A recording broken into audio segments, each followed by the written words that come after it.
Asante Dokta kwa wasilisho zuri ambalo kwa ukweli ni wasilisho ambalo wanasema wazungu relevant, yani katika maisha tunayoishi hapa duniani ni wasilisho ambalo linatufaa sana sana sana, na haya tunayofundishwa basi tuyaweke katika vitendo.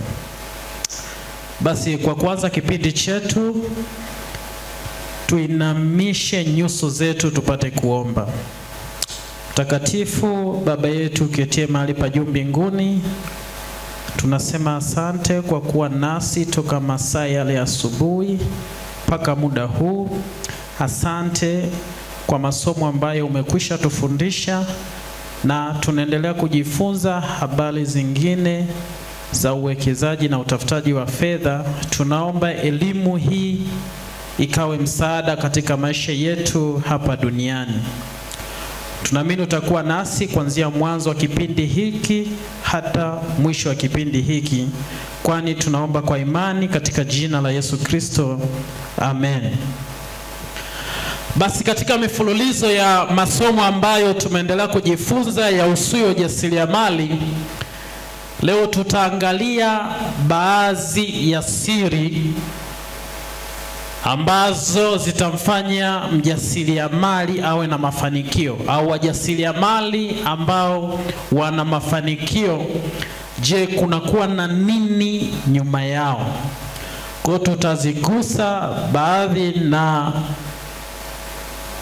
nimeziandaa kama siri 7. Kwa hiyo kwa muda huu ambao majira ya asubuhi, basi tutaanza na siri ya kwanza. Hizi siri sio rahisi kuzipata, lakini ukiwa mchunguzi zaidi unaweza ukajifunza kwa kutazama. Maana yake sio kila elimu unaipata ukiwa katika darasa au semina au eneo fulani. Kuna elimu nyingine unajifunza kwa kutazama, unajifunza kwa kuangalia, unajifunza kwa kufuatilia jambo kuanzia hatua ya kwanza mpaka ya mwisho. Kwa hiyo ukichunguza mtu fulani alifanikiwa, utaweza kugundua siri ambazo zinamfanikisha yeye katika hilo. Na hata ukipay attention, mfano wale wachunguzi wao wenyewe anadili na wewe, anakuangalia toka unaamka mpaka unalala, huwa unafanya mambo gani, na anafanya hivyo labda hata kwa siku 7, akienda sana mpaka mwezi, anakuwa tayari alishapata taarifa za kwako kwa ukamilifu. Anajua muda huu uko eneo gani na unafanya nini, lakini kwa muda huo anakuwa hayupo eneo ambalo wewe upo. Kwa hiyo hizo ndo siri, ni mambo ambayo sio rahisi hawa watu kukueleza au la, ni mpaka wa kuamini katika kiwango kikubwa sana.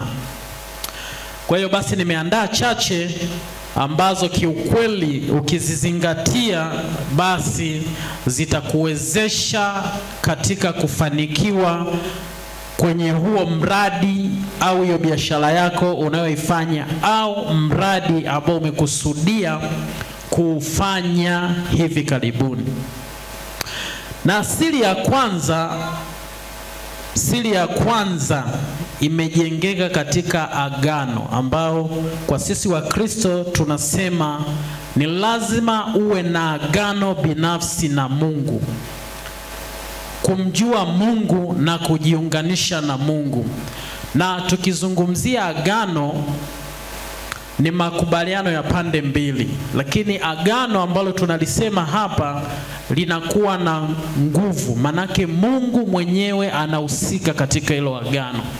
Mfano wa agano mfano agano la ndoa. Ni kweli watu wanakuwepo wanashuhudia lile agano linafanyika, lakini lile agano linamhusisha na nani? Na Mungu.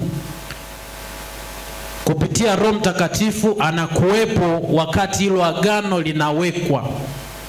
Na ndio maana mchungaji anamalizia anasema alichokiunganisha Mungu mwanadamu asifanye nini?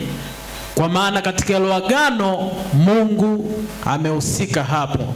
Na ndio maana ikitokea changamoto ukienda kwa mchungaji atakushauri mambo mengine ya kufanya ili kurekebisha mambo, lakini sio kuvunja, kwa sababu lile ni agano ambalo mmeingia kati ya hawa waliofunga ndoa pamoja na nani? Na Mungu. Ila tu mchungaji amewezesha hilo agano kufanyika. Kwa hiyo agano ni kitu cha muhimu sana. Kwa hiyo usione tu mtu kafanikiwa hujajua agano lake yeye ameliweka na nani au kuna nini nyuma yake. Ndio maana ni moja ya kitu cha muhimu sana kuweka agano, hasa kwa sisi wa Kristo, sisi tunaomwamini Mungu. Kwa hiyo ili tuweze kufanikiwa katika biashara, katika miradi yetu, lazima agano letu liwe thabiti kati ya Mungu.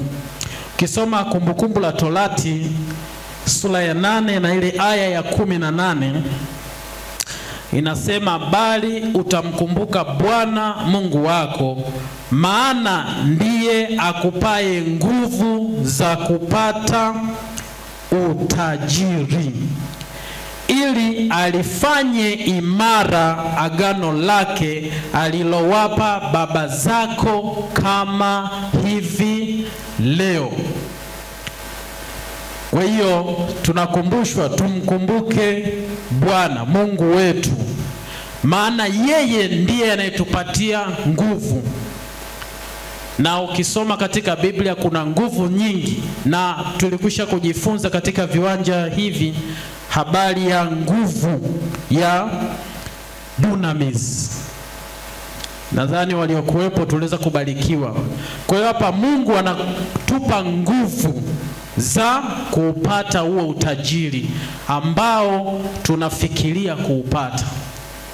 Hapa sio nguvu za kunena kwa lugha au zinginezo, lakini nguvu zinazosemwa hapa zinazokuwa ni maarifa ambayo Mungu anatupatia, yanatuwezesha tuweze kufanikiwa.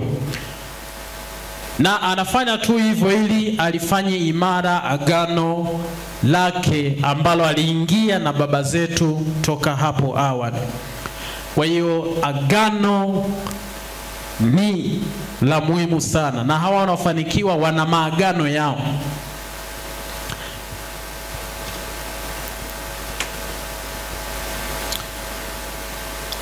Na kitu kingine kizuri kabisa, mfano kuna tajiri mmoja, historia haimtaji kama alikuwa 100% ni Mkristo, lakini alikuwa mwaminifu katika kutoa fungu la 10.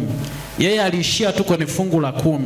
Huyu tajiri alikuwa anaitwa John Feller kule Marekani. Yeye akawa anasema anafanikiwa sana katika biashara zake kwa sababu anatoa fungu la 10. Lakini hakuwa muumini ambaye anasali kama vile ambavyo tunasali leo au la, lakini aliamini katika hilo na alilifanya kwa namna ambayo yeye aliamini. Kwa hiyo ili tuweze kufanikiwa ni lazima agano letu na Mungu wetu liwe thabiti kwa sisi wa Kristo. Kwa sababu agano lina vitu kadhaa ndani yake. Ukisema agano, ndani yake kunakuwa na kiapo. Kama mfano nilioutoa wa ndoa ni kiapo. Anaapa, watu wote tunasikia ya kwamba anamtoa atakuwa naye katika nyakati zote, shida na raha, uzima na afya na kadhalika. Kile ni kiapo anaapa. Kwa hiyo na agano linakuwa lina kiapo. Kwa hiyo ni lazima viapo ambavyo tunaingia na Mungu basi tutimize wajibu wetu katika hilo agano ili tuweze kufanikiwa. Lakini kunakuwa na madhabahu, hiyo yote iko ndani ya agano.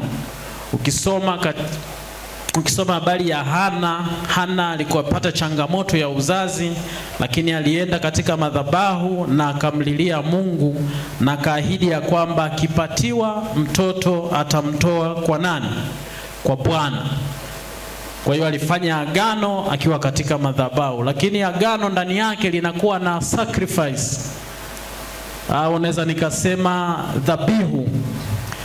Ni kitu ambacho unatoa na kinakuwa hakina mbadala. Ukitoa kitu ambacho kina mbadala, inakuwa sio sacrifice ambayo inamaanishwa katika agano. Mfano Isaka, Ibrahimu alivyoambiwa mtoe mwanao, na alikuwa na Isaka tu, na ndio mtoto wa ahadi aliahidiwa, na akawa hamna namna nyingine, na akafanya kama ambavyo aliagizwa, na Mungu mwenyewe ndiye alimzuia akampatia mwana kondoo. Lakini pia ukisoma Yesu ni kafara au ni sacrifice ambayo Mungu ameitoa ili kulifanya imara agano lake na sisi wanadamu. Lakini katika agano kunakuwa na damu. Damu inahusisha, yani inamaanisha umwagikaji wa damu lazima ufanyike. Kwa maana ukiangalia zama zile za agano la kale, watu kule walikuwa wanatoa wanyama, wanachinjwa, damu inamwagika kwa ajili ya ondoleo ya dhambi. Lakini baada ya Yesu kuzaliwa, basi alimwaga damu yake, ambayo kila robo huwa tunafanya ule ukumbusho wa kuonyesha kwamba damu aliyoimwaga ni ya thamani na ndiyo inatununua sisi. Kwa hivyo ni baadhi ya vitu ambavyo viko kwenye agano. Sasa utajuaje? Kwa hiyo kwenye hili agano kuna wengine wamefunga maagano yao na vitu vingine, sio Mungu.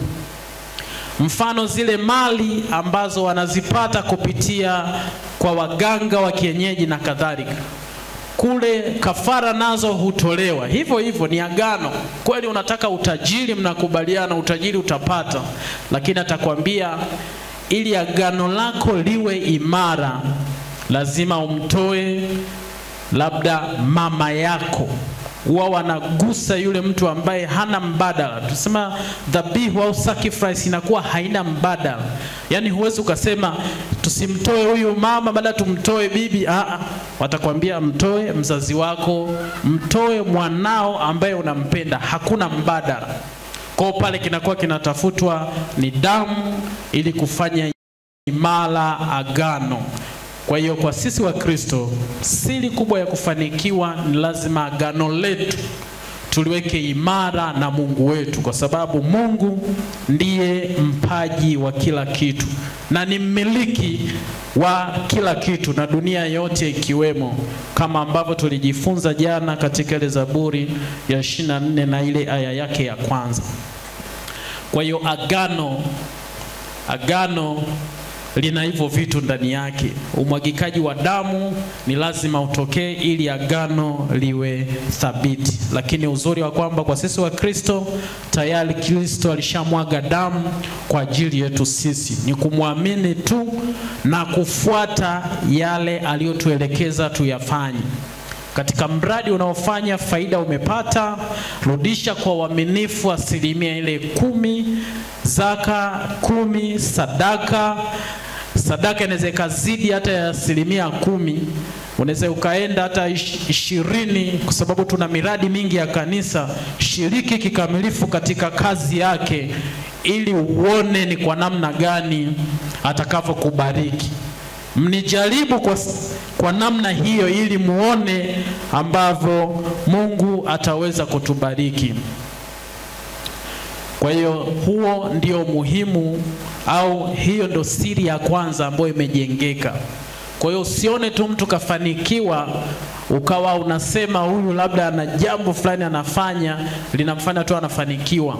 Kuna maagano yanakuwa yamejificha huko. Maagano na mengine ni magumu kweli kweli, lakini kwa sisi ambao tunamwamini Mungu, agano letu tulijenge kwa Mungu peke yake. Tulifanye thabiti agano lake na miradi yetu itafanikiwa. Sio umekosa wateja, imani yako kwa Mungu inaondoka, unaanza kwenda kwa mtu mtaalamu fulani. Kuna wataalamu hapo, na siku hizi wanaweka paka matangazo. Kwa unaenda kwa mtaalamu akufanyie upate wateja. Hapana, muamini Mungu, na fanya kama ambavyo ameelekeza. Agano letu tulifanye kuwa thabiti, kwa maana yeye amelifanya kuwa thabiti kwa kutununua sisi, kwa kumtoa mwanaye, kumwaga damu yake kwa ajili yetu, ili tuweze kuwa wana wake. Hivyo tukimwamini tu yatosha, na atafanya zaidi. Kwa hiyo ni siri namba 1 ambayo itakuonyesha ya kwamba huyu mtu anafanikiwa, agano lake ameliweka katika sehemu gani. Ila napendekeza kwetu sisi ambao tunamwamini Mungu, basi agano letu na Mungu wetu liwe thabiti, kama ambavyo Zaburi 89 na ile aya yake ya 34, Biblia takatifu inasema, mimi sitalihalifu agano langu, sitabadili neno lililotoka midomoni mwangu. Kwa ni Mungu mwenyewe anasema yeye hawezi kulihalifu agano ambalo ameliweka na sisi. Kwa hiyo tumwamini tu, na tukumbuke ya kwamba Mungu anatuwezesha tufanikiwe kama tukimshirika, akiwa mbia, akiwa stakeholder wa huo mradi wako, basi atakuwezesha ufanikiwe katika viwango vikubwa kabisa. Hiyo ni kwa ufupi kabisa kuhusiana na agano. Lakini siri ya pili, huo ndo mzizi. Siri ya pili ni kujituma kwa bidii. Kujituma kwa bidii. Na nakumbuka kipindi fulani tulikuwa na wataalamu wa kilimo, wakawa wanasema Tanzania bado hatulimi. Yaani bado kabisa katika ulimaji hatulimi. Tuna maeneo mengi ambayo ni mazuri, yanahitajika yalimwe, lakini sisi hatufanya nini? Hatuyalimi. Kwa hiyo bado kilimo kiko chini sana kwa nchi yetu ya Tanzania. Kwa sehemu ya pili ni kujituma kwa bidii. Siri ya pili, kujituma kwa bidii. Ongeza bidii katika kazi yako ili ufanikiwe. Usifanye uvivu. Ukiweka tu uvivu, huwezi kufanikiwa kama mjasiriamali au kama wajasiriamali wengine ambao wamefanikiwa. Ukisoma katika Mithali 10 fungu la 4, tulikwisha kulisoma, Biblia takatifu inasema, atendaye mambo kwa mkono mlegevu huwa masikini. Kwa wale ambao hawajitumi sana katika kazi zao, wao uwezekano wa kuwa masikini ni mkubwa, bali mkono wake aliye na bidii hutajirisha. Kwa hiyo yule anayefanya kazi kwa bidii ndiye anafanya nini? Anatajirika. Lakini akiongozwa na agano aliloliweka hapo juu. Kaweka agano na nani? Ukisoma tena Mithali 12 ile aya 24 inazungumzia hiyo kuonyesha mtu mwenye bidii anakuaje au ni nini anakuwa navyo. Mfano inasema, mkono wa mwenye bidii utatawala, bali mvivu atalipishwa kodi. Kwa hiyo mwenye bidii atatawala. Na kwa kweli kutawala ni jambo ambalo kila mtu analipenda, kuwa na mamlaka. Mtu mwenye fedha hata anavyokaribishwa au alifanikiwa anavyokaribishwa tofauti na mtu ambaye hajafanikiwa. Ukisoma pia Mithali 12 ile fungu la 27 inasema, mtu mvivu hapiki mawindo yake, bali mwenye bidii anazo mali za thamani. Kwa hiyo ni yule ambaye atajituma kwa bidii, ndio atakuwa na mali za thamani. Mali za thamani tunazifahamu. Watu wana gorofa, wengine wanamiliki ndege. Hizo ni baadhi ya mali za thamani. Lakini kuna vitu vingi sana vya thamani zaidi ya hivyo. Kwa hiyo bidii ni ya muhimu kwa mjasiriamali ili tuweze kufanikiwa.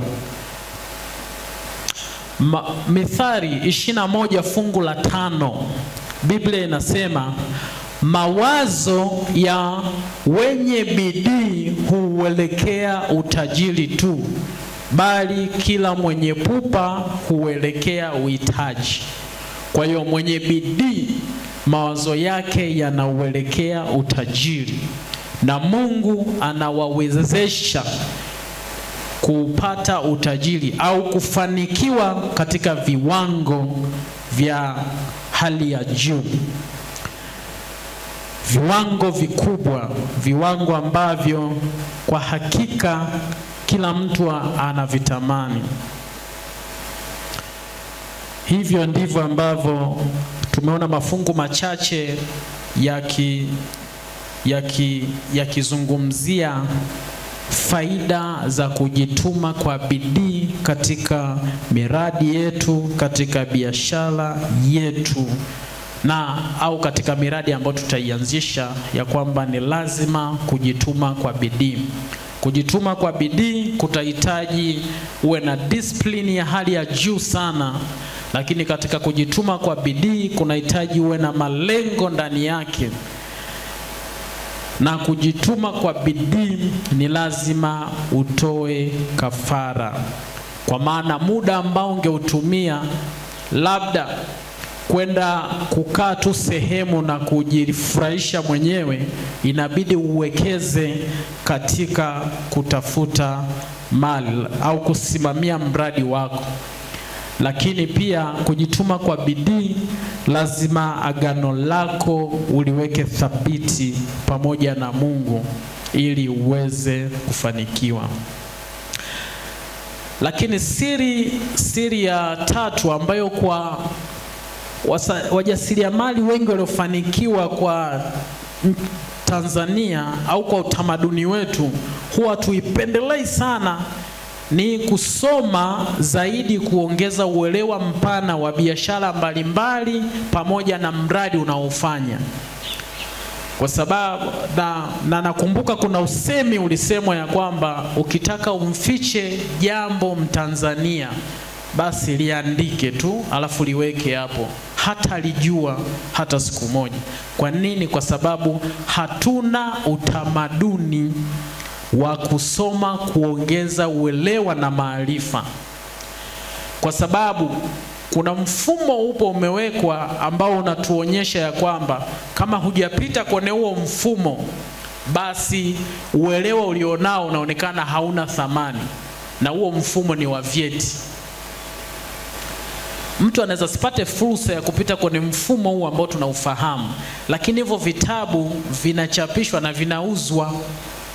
Kwa hiyo mtu anaweza kanunua hata vitabu tu mfano cha form 1 vile, akavisoma na akaelewa vizuri, na hata akadebate au akajadiliana na mtu ambaye hata yuko chuo na nini, kwa sababu amesoma huko na anauelewa bila shida. Lakini kwa kuwa hajapita kwenye mfumo mwingine, basi ataonekana huyu mtu ya kwamba si lolote si chochote, kwa sababu amekosa nini? Cheti.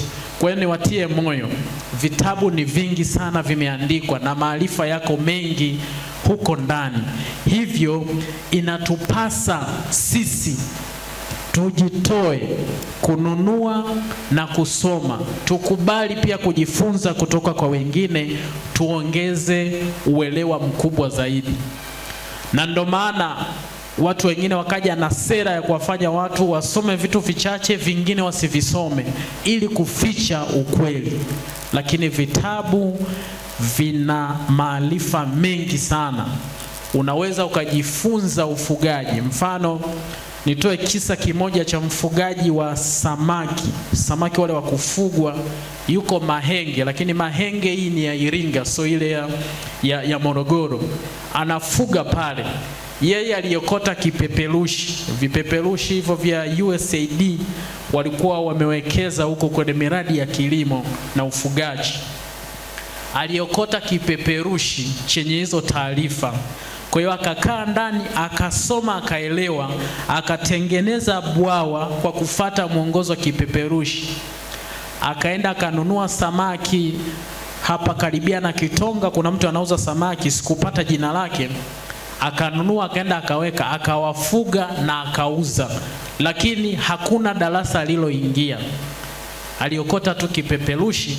Nilikutana naye katika shughuli zangu za kazi, ndo akanipa ule ushuhuda. Na yeye kwa elimu ameishia tu darasa la 7, kwa sababu familia zetu nyingi kidogo ni za hali ya chini, kwa hiyo wazazi wake hawakuweza kuwa na fedha ya kumpeleka aendelee mbele na masomo. Kwa hiyo akaanza kutafuta fedha. Kwa hiyo kipeperushi tu amefanya ule mradi na unafanya kazi. Na wale samaki niliweza kuwatumia, ni wazuri tu. Alikuwa ameweka sato wazuri na ni fresh kwa kweli, tulienjoy kula kitu fresh kabisa. Kwa hiyo hii ni kanuni, ni siri. Kwa hiyo hata wafanyabiashara wakubwa wanasoma. Kwa kazi nayofanya napata fursa ya kukutana nao. Kwa hiyo ukienda labda anapoishi unakuta anakuambia hapa ni library, ameweka vitabu. Unakuta amepanga pale, anakuambia hivi labda hivi vya uwekezaji, hivi vya nini, ameweka pale vitabu na anasoma, ameweka na meza na kiti safi, sehemu ya kupumzika, na anakuwa na muda wake wa kwenda kusoma. Kwa hiyo kuna baadhi ya wajasiriamali wafanikiwa wanasoma, hawakai. Wanafuatilia kujua kuna mabadiliko gani katika sekta uliyopo. Unaweza kuwa kwenye kilimo lakini hata ujui kama kuna fursa mpya imekuja katika hiyo sekta yako ya kilimo. Ni kwa sababu umejifungia. Kwa hiyo kusoma, kuongeza uelewa mpana wa biashara mbalimbali na mradi unaofanya au biashara unaoifanya ni muhimu kweli kweli katika kufanikiwa. Jua mradi wako, jua sheria, jua fursa, jua changamoto, itakusaidia sana katika kuendelea kusimamia mradi wako katika viwango ambavyo vitakunufaisha sana. Kwa hiyo tuwekeze katika ubongo. Hii kusoma ni investment ya ubongo, brain yako iwekeze. Lakini sio dhambi hata kujua field zingine wanafanya nini. Jipe muda wa kusoma. Kweli wewe ni mwanauchumi ni nini, lakini sio dhambi ukajua hata sheria zilizopo ambazo zinaongoza katika hilo eneo ambalo wewe unataka kujikita. Lakini ujue pia hata muongozo wa kama nchi tunaelekea wapi. Ile agenda 2025 sasa hivi wana update, tunaenda mpaka miaka 5 mengine nadhani 30. Kwa hiyo vile ni vitu ambavyo inabidi tuvifahamu ili tuone hata nchi imeweka uwekezaji mkubwa katika maeneo gani. Hizi nyanda Highland Zone huku Iringa, Njombe, Ruvuma, Mbeya ni maeneo ya kilimo. Ujue hata sera ya nchi inasemaje kuhusiana na kilimo, itakusaidia sana katika biashara yako. Itatusaidia sana. Kwa hiyo kuendelea kuamsha akili yetu, kuweka vitu vipya itatusaidia sana. Kama ambavyo Mithali katika Biblia, Mithali 4:13 pia imetiliwa mkazo hilo jambo. Mithali 4:13 Biblia inasema, mkamate sana elimu, usimwache aende zake. Mshike, maana yeye ni uzima wako. Kwa hiyo tuendelee kujifunza, tusitosheke na pale ambapo tumefika. Tuendelee kujifunza. Semina kama hizi tunajifunza. Mfano leo mimi nimeshajifunza ya kwamba kumbe kuna sababu mbalimbali za kumsababisha mtu anapata changamoto ya mtoto kuzaliwa na kichwa kikubwa. Lakini mimi sijasomea udaktari. lakini Mungu amewaleta madaktari tunao na wametupa hiyo elimu. Kwa hiyo si daktari, lakini naanza kujua sababu. Lishe imetajwa, lakini magonjwa mengine ili kujikinga, kufanya nini? Ule vizuri, lakini ujipange. Daktari akasema unajipanga kupata mtoto, mnaanza kula kabisa ile madini, kuandaa sehemu ya mtoto kukaa ili asipate shida. Kwa hiyo ndiyo elimu. Kwa semina kama hizi watu wa Mungu zikitokea, basi tuzichangamkie. Lakini siri nyingine, siri ya nne yenyewe inasema anza kufanya mradi au biashara unayofikiria kwa hatua ya mwanzo, ili uanze kutengeneza historia, lakini pia kuifahamu hiyo biashara. Ni hatari sana kuingiza fedha nyingi kwenye mradi ambao ndio unauanza. Ni hatari kweli kweli. Na ndio maana hata mikopo mingi inayotolewa, ukisema tu bana mimi ndiye naanza, wanakuambia kaanze kwanza, baada ya mwaka au miaka miwili then njoo tuzungumze. Kwa sababu kama umefikiria mradi ndo unauanza, hujajua changamoto zake ni zipi ambazo utakumbana nazo. Mfano, kuna mfanyabiashara mmoja alianzisha, yeye alifikiria akafungua hizi biashara za uwakala. Alipofungua tu akaibiwa 1,500,000. Yaani siku tu kafungua, siku hiyo 1,500,000 ikaibiwa. Kuna wale wanakuja, naomba nitume hela, lete niandike namba.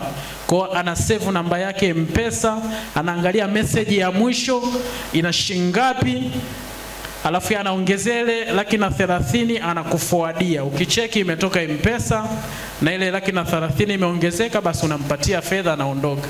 Baadaye ukianza kubalance unaangalia sasa salio, unaona 130,000 haipo. Ukija kucheki kwenye phone book, kumbe kuna mtu kajisave M-Pesa kwa alipoteza. Kwa hiyo unatakiwa uanze kwa kidogo, lakini usikope ili uweze kuelewa. Wengi anasema mimi nataka nianze biashara ya duka, anza hata na 500,000, mpaka nipate 6,000,000. Anza na ulichonacho. Musa aliambiwa tu mkononi una nini? Akajibu nina fimbo. Akapewa maelekezo, akafanya, basi watu wakaondoka. Kwa hiyo anza, hiyo ni kanuni. Na wengi hapa wanasita mwakani. Mwaka inakwenda, mwisho kile kitu akifanyi, na usikute angefanikiwa zaidi. Huyo mtu labda inatokea anafariki, manake kile kitu kinashindwa kuinufaisha, kimeshindwa kumnufaisha yeye mwenyewe, na hata watu ambao wamewaacha nyuma hawawezi kunufaika kwa sababu tu alishindwa kuanza. Akiwa tayari ameshajiwekea mavitu makubwa, anataka anze na mavitu makubwa. Hapana, anza kidogo. Ndio maana hata nyumba unaanza na msingi. Hata kama kujenga hivyo hivyo, una hela ya msingi labda 1,000,000, tandika msingi, alafu unajipanga, unaendelea stage nyingine, unamaliza nyumba. Ukija kufanya thamani umetumia 1,100,000, lakini ukuishika yote kwa pamoja. Ukisubiri uishike yote kwa pamoja, hutajenga, utaishia kupanga mpaka mwisho. Kwa ni kuchukua hatua ya kuanza, hiyo ni siri, na wote walianza. Namba tano inasema dhibiti tamaa yako ya mafanikio. Mtu anataka anze biashara leo au mradi leo, anataka baada ya miezi miwili aje afanane labda na wafanyabiashara wakubwa ambao tunao hapa. Hapana. Jifunze kuidhibiti ile tamaa. Na hapo ndio wengi tunafeli, na kwa sababu tamaa tunashindwa kuidhibiti. Na ndio maana matapeli siku hizi akikupigia simu anakutapeli, anakutamanisha uone ya kwamba utafanikiwa zaidi. Hata wale wanaopiga simu anakuambia bana, kuna mradi nimepata, labda wanalipa $100. Sasa mimi nataka nikushirikishe wewe ili sisi tununue pale kwa $50, halafu tuuze pale $100, tunapata faida ya $50. anakuzidishia hapo na quantity na nini, anakuambia labda mbolea wazungu wanahitaji.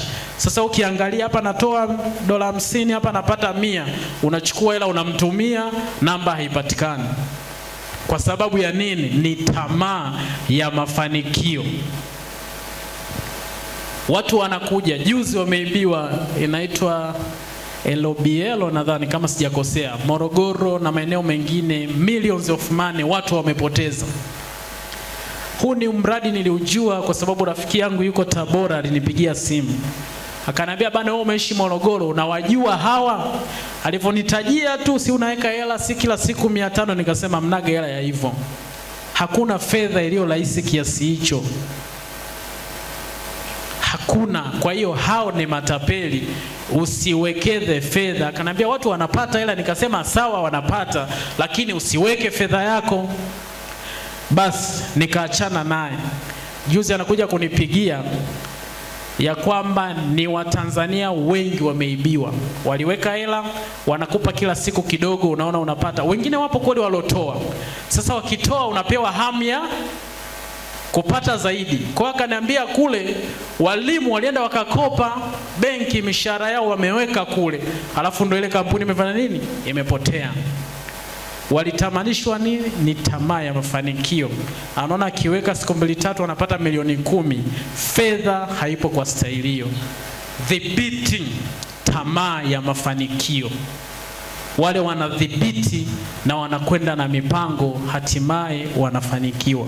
Kwa hiyo hili eneo ni wengi tunapoteza millions of money kwa sababu ya tamaa ya kufanikiwa kwa haraka. Mradi ni kama mtoto, anakuwa hajiwezi pale anabebwa, ndivyo unapoanza nao.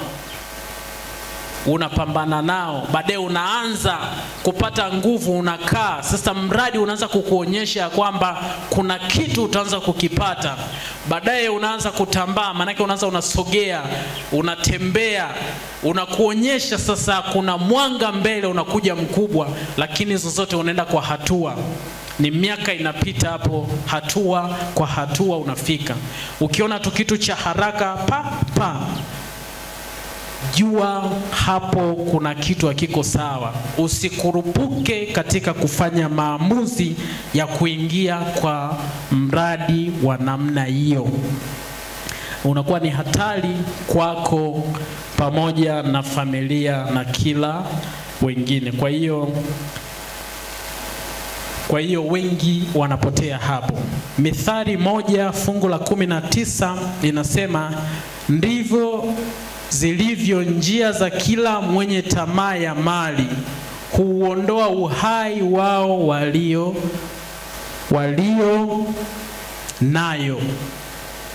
Kwa hiyo ukiwa na tamaa itapelekea utafanya mambo makubwa, utafanya wizi, utaanzisha mradi lakini utawaibia wateja, unawapoteza.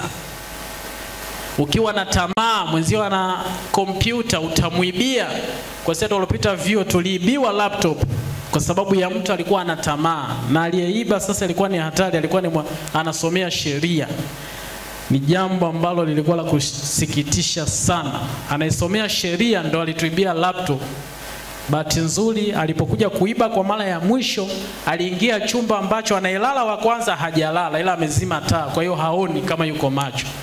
Kwa hiyo ndo alipokamatwa, basi tukapata kompyuta kama 10 na simu.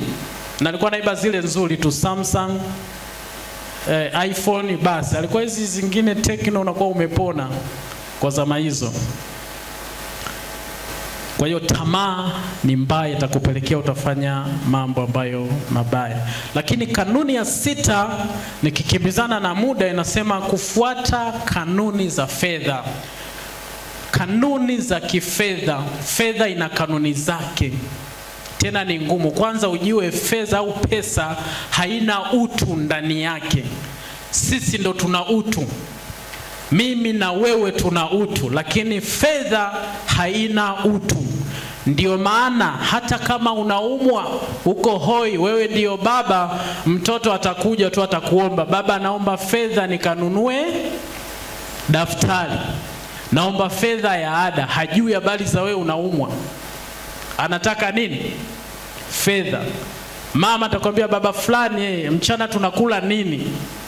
Unamwambia si unaona niko kitandani. Sawa, uko kitandani, mchana tunakula nini? Kwa hiyo kanuni ya fedha ni ngumu na inatuguide mpaka kwenye kutoa misaada. Kwa sisi wa Kristo matumizi yanajulikana, zaka na sadaka, kadri unavowiwa, miradi mingine ya kanisa unaisapoti, lakini kwenye kusaidia watu wengine kama ambavyo tulifundishwa ni lazima sisi kama mawakili watu wengine tuwasaidie. Basi tuweke utaratibu wa kusaidia. Usitoe tu ikaisha alafu ukaanza kulalamika, utapata laana. Weka utaratibu. Makampuni makubwa yameweka utaratibu, wenyewe wanaita CSR. Anasema labda mwaka huu tutasaidia madawati shule kadha wa kadha, wanasaidia. Wanaweka mkakati na unajua sehemu ya faida hii, basi tutaweza kufanya hiyo.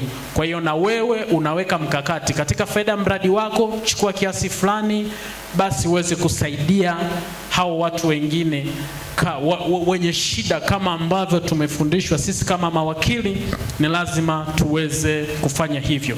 Lakini kanuni za fedha zina sifa zifuatazo kwa haraka. Kanuni inakuwa imebeba matokeo mazuri na madhara. Kwa maana yake ukikiuka unapoteza, ukizingatia unanufaika. Lakini pia haibagui wala haichagui. Kwa hiyo yeyote yule ambaye atazizingatia hizi kanuni atafanikiwa. Haichagui rangi, haichagui jinsia, haichagui uko katika nafasi ipi. Ili mradi tu ukiweza kuzifuata hizi kanuni utaweza kufanikiwa. Ziko nyingi, tukipata muda kwa mara nyingine tutazigusa, lakini kama mjasiriamali jifunze kanuni za kifedha. Fedha ina kanuni zake, kidogo ni ngumu na hazina utu ndani yake. Ndio maana nikazungumzia hazina utu na tuzielewe kwa namna hiyo hiyo, tusiongeze. Na ndio maana mikataba ya mikopo ya fedha ni migumu. Akikwambia tarehe 5 ni tarehe 5, haipinduliwi hapo. Ukizidisha tu siku moja shida inaanzia hapo. Haijalishi uko katika hali gani. Hizo ndio kanuni zinazohusu fedha. Ni ngumu watu wa Mungu. Ni ngumu watu wa Mungu.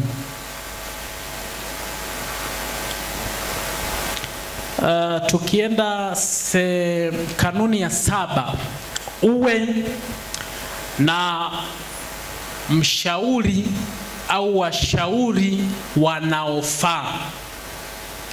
Mshauri au washauri wanaofaa itategemea na mradi wako. Ila washauri kwa kweli ni sehemu ya kuizingatia sana. Washauri katika mambo hizo ya kisheria, washauri katika mambo ya kidini, tuna wachungaji. Una mradi wako, katika washauri wako, katika wachungaji tulionao kanisani, mmoja ambaye utaona ataweza kukusaidia, mchukue. Upate huo, unapata ushauri wa mambo ya kidini. Ni kwa namna gani mradi wako utaufanya lakini ukimtukuza Mungu. Kwa wachungaji wanaingia. Ukitaka kiuchumi katika masuala ya uwekezaji, utamchukua mtu ambaye unajua atakusaidia huko. Mambo ya kikodi, mambo ya kihasibu, mambo hata ya kiafya, kwa sababu wengine wako busy na biashara mpaka wanaumwa madonda ya tumbo hali mchana. Anapambana kuzitafuta fedha. Ni lazima utafute fedha, lakini ni lazima uishi. Unaweza kuwa na daktari akakwambia huu mradi wako unaufanya ili uendelee kuwa na afya njema na ufanikiwe zaidi, kuna mambo haya unatakiwa uyafanye. Kwa hiyo usiseme huyu ni daktari aweze kunisaidia kwenye biashara. Hapana, wana umuhimu. Na ndio maana makampuni makubwa yana hao watu. Wanakuwa wanafanya seminars aidha kwa kila nusu ya mwaka au kila robo kuwafundisha. Mfano hivi magonjwa ya mlipuko yakitoka, basi ule daktari ndo anasimama pale. Kwa mfano nilikaa miaka mingi sana nilikuwa sijui hata hepatitis B na madhara gani. Ila kuna kampuni nilikuwa nayo ndio nikaja kuijua kwa sababu wana hiyo program. Kwa daktari akatufundisha na tukapima, tukapata zile chanjo za kutukinga. Manake kugusana, jasho na kadhalika, unapata moja ya visababishi vya ule ugonjwa. Kwa hiyo usione haya kuwa na daktari akushauri kwa mradi unaofanya ili uwe na afya njema. Lakini pia hata kiulinzi na usalama, sio mbaya ukawa hata una either OCD au mtu fulani akawa na kushauri katika huo mradi wako, akihusianisha na mambo ya kiulinzi na kiusalama wa nchi. Je, ufanyeje, uendelee kufanya nini, kufanya katika mazingira yaliyo mazuri. Na hawa ndio wao wanawashauri hata wafanyabiashara wakubwa. Wengine wanakuwa wanatembea na zile silaha, japokuwa sio kitu kizuri sana kutembea na silaha, lakini inaweza kwenda kuhamasisha kuitumia katika maeneo ambayo sio mazuri. Lakini jua ya kwamba sio kila mtu anafaa kuwa mshauri, kwa sababu washauri wengi wanataka ndoto zao zitimizwe na mtu mwingine. Wengi sana ukienda tu bana nishauri, anakuambia unataka uanze biashara ya kuuza mazao, hiyo achana nayo, tukalime parachichi. Ujue hiyo parachichi ndio ndoto yake yeye. Sasa je, mshauri anatakiwa na sifa gani? Kwanza awe na hofu ya Mungu. Awe na hofu ya nani? Ya Mungu. Ili aweze kukushauri vizuri. Asije akakushauri bana tuibie serikali. Anaweza kukushauri usilipe kodi. Sasa usipolipa kodi umeibia nini? Serikali. Na ukiibia serikali unaingia kwenye kosa la kuhujumu uchumi. Na hilo kosa ukikamatwa hata dhamana tu halina. Unaanza kuharibu maisha ya kwako. Umewekeza muda, umewekeza time ndo muda, umewekeza resources, mali zako. Umewekeza paka na nguvu ambazo Mungu amekupatia za kuusaka huo utajiri, lakini mwisho wa siku unaishia sehemu mbaya. Ukisoma katika kitabu cha Daniel ile sura ya 2, ukipita hapo utakutana na zile habari. Mfalme kaota na anawaita wote wenye hekima, anawaambia wamtafsirie, na wakishindwa wanafanya nini? Wanauawa. Kwa Danieli na wenzie wakaenda kumuomba nani? Mungu. Na Mungu akawapa mafunuo ya ile ndoto ina maana gani, akaweza kumweleza mfalme na hatimaye wakapona. Lakini asingekuwa na uhusiano mzuri na Mungu, manake ndoto ile ingekuwa ni mtihani, na hatimaye kama mfalme alivyosema, basi watu wangeuawa. Lakini awe mtaaluma, yani awe hicho kitu amekisomea. Mfano kwenye mambo ya afya tuna madaktari. Kama Sabato iliyopita mmoja wa washiriki wa kanisa ambaye ni daktari alitupa elimu ya kuhusiana na huu ugonjwa ambao umeibuka.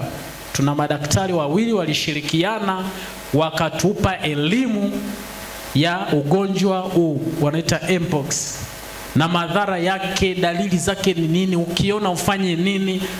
Hizo zote ni elimu. Kwa hiyo awe mtaaluma. Mimi ukinifuata na kushauri katika mambo ya afya, ndugu yangu, nitakupoteza na utapotea kweli kweli. Sijui wala sijasoma kwa undani zaidi. Lakini pia awe na uzoefu wa kutosha. Mtu ambaye anatoka leo chuoni na ambaye tayari alishatoka chuoni miaka 10 iliyopita, wanakuwa wana uzoefu tofauti. Huyu ana uzoefu wa kusoma makaratasi basi na presentation, lakini huyu aliyokuwa kwenye field ana uzoefu kwanza wa makaratasi aliyosoma, lakini pia ana uzoefu wa field kabisa. Manake dalili huwa inaweza kuwa ni ya malaria, lakini inaenda inatofautiana. Wataalamu wetu wanasema hivyo, huwa zinabadilika. Ndio maana wanaendelea kujifunza kila siku. Mdudu naye ni mjanja, anabadilisha maumbo ili aendelee naye kufanya mambo ambayo sio mazuri kwa mwanadamu. Kwa mtu aliyoko kwenye field ana uzoefu wa kutosha. Kwa hiyo chukua mtu ambaye mwenye uzoefu wa kutosha. Lakini pia asiwe mwenye kulazimisha jambo, yani asiwe mfanya maamuzi. Mshauri mzuri atakwambia bana, Ukipita hii njia ya Mapinduzi unafika Ngome. Lakini pia hata ukipita hii Dodoma Road hii ya zamani inapita hapa mbele, unafika nayo Ngome. Lakini hata ukipita ile ndo mpya kule, yote unafika wapi? Ngome. Lakini atakwambia ukipita hii utaokoa nini na nini na nini. Yaani anakupa faida na hasara ya kupita huku, faida na hasara ya kupita huku, faida na hasara ya kupita kule. Ili sasa ukae ufanye maamuzi, uone ni kipi unaweza kukibeba. Na ukiwa mshauri, ukiona hajafanya ulilomshauri, usikasirike. Kwa sababu ushauri sio shuruti, umeshauri tu. Kwa ushauri unaweza kaufanyia kazi au akauacha ukaja ukafanyika baadaye. Kwa hiyo hizo ni baadhi ya sifa za mshauri. Kwa hiyo ukiitwa kuwa mshauri, usiwe ndo mfanya maamuzi. Kuna wafanya maamuzi ambaye ndo muhusika mkuu. Kama ni kampuni, ni ile body of directors ndo wanafanya maamuzi. Wewe unashauri kwa utaalamu wako. Bana, hichi kina 1 2 3. Hichi kina 1 2 3. Then unasema nawasilisha. Wao ndo watafanya maamuzi, watakwambia tumeamua twende huku kwa sababu hii na hii na hii. Basi mnafanya kwa staili hiyo. Kuna hatari kubwa sana usipokuwa makini katika ushauri. Kwa sisi wafanyabiashara au wajasiriamali, kuna hatari kubwa sana ya kutokuwa na washauri. Tunaweza tukafanikiwa sawa, lakini kuna hatari. Mfano, ukisoma kitabu cha Mambo ya Nyakati wa Pili, ile sura ya 10 yote, ambapo tunakuja kusoma kisa cha mpasuko wa Israel, wakagawanyika. Ndo tumepata wa Samaria walitokea hapo, makabila yakatawanyika, mengine yakakwenda kaskazini, mengine kusini. Ule mtawanyiko unaona ulisababishwa na nini? Na ushauri. Manake huyu aliomba ushauri. Kwa hiyo wale wazee waliokuwa na Suleimani wakamshauri, bana, hawa watu, hilo zigo imetumika kama kongwe, kitu kama hicho. Yani mzigo waliokuwa nao, masumbufu waliokuwa nayo, hebu watendee kama walivyoomba. Lakini huyu mtu akaja akashauriwa na vijana. Sasa sijajua, ndo siji shida ilianzia huko paka vijana tukawa tuaminiki. Vijana walimshauri akamwambia, bana, waongezee zaidi ya pale ambapo waliwekewa mwanzo. Na ukaona huyu mfalme akachukua ushauri wa nani? Wa vijana. Kwa hiyo Israeli ikagawanyika, makabila 12 yakagawanyika, ndo tukawapata na Wasamaria. Kwa Wasamaria wanatengana, lakini wale ni ndugu, baba yao ni mmoja, Yakobo. Kwa hiyo kuna hatari sana ya kutokuwa na washauri. Lakini pia katika kuchukua ushauri ni lazima tupime. Ndio maana mwanzo tulijifunza habari ya kwamba ni lazima sisi tujiunganishe na Mungu ili tuweze kupata hekima. Ukiangalia katika Biblia, ombi kubwa la Suleimani, aliomba hekima. Mali zilikuwepo za kutosha, lakini akaomba nini? Hekima. Na hekima ilimsaidia katika uongozi. Hivyo basi tujiungamanishe na Mungu wetu wa mbinguni ili tuwe na hekima katika kupima mambo mbalimbali, ikiwemo mashauri mbalimbali yatakayotolewa. Kama hapa kuna washauri wawili tumewasoma, wazee ambao walikaa na Suleimani wakamshauri, lakini vijana ambao alikuwa nao sasa nao wakamshauri. Lakini akakaa kaona wazee labda aliona washapitwa na wakati na nini, akachukua wa vijana, ambapo akaharibu, akaleta mpasuko mkubwa katika Israel. Wakapatikana wa Samaria na wengine, na wakawa wachangamani kabisa, lakini wale ni ndugu kabisa wa baba mmoja. Kwa hiyo hayo ni machache ambayo nikaona tuweze kushare au tuelezane katika masaa ya asubuhi ili yatusaidie katika miradi tunayoianzisha, biashara tulizonazo, tuweze kuzisimamia na zituletee mafanikio makubwa, ambapo maisha yetu yabadilike, lakini pia watu wanaotuzunguka nao wanufaike na huo mradi. Lakini si hivyo tu, kanisa la Mungu au wito ambao tumeitiwa tuweze kuufanya kwa ukamilifu wake kama ambavyo tumeagizwa. Maana lile ni agizo tu, tumeambiwa tuenende. Hakusema chukueni hizo milioni 10 nendeni nazo. Yeye alishasema vitu vyote ni vya kwake, nyie nendeni, vitumieni hivyo alivyotupatia tuweze kuwa na mbaraka. Basi kwa kuhitimisha kipindi chetu kwa majira ya asubuhi, tusimame watu wa Mungu tuweze kupata ombi na tunyoshe miguu kidogo. Yehova Mfalme, uketie mahali pa juu mbinguni, tunasema asante kwa somo fupi ulotupatia kuhusiana na ujasiriamali. Tunakuomba mioyo yetu, fikra zetu zikapokee hizi habari, hizi jumbe kwa namna ya tofauti na ambavyo tunapokea miaka yote. Badiliko likaonekane katika maisha yetu. Wabariki wote ambao wapo katika viwanja hivi, wahudumu na ambao wako njiani wanakuja katika viwanja hivi, ili kwa pamoja sote tukabarikiwe kwa namna ya pekee sana, lakini zaidi ukituandaa kwa ajili ya kuifanya kazi yako ambayo umetuita kwayo, na zaidi tukawe wenye kurithi ule ufalme au uzima wa milele kama ambavyo umetueleza katika agano ambalo tumeingia na wewe. Tunaamini utakuwa nasi sasa na hata vipindi vinavyofuatia, kwani tumeomba kwa imani katika jina la Yesu Kristo. Amen.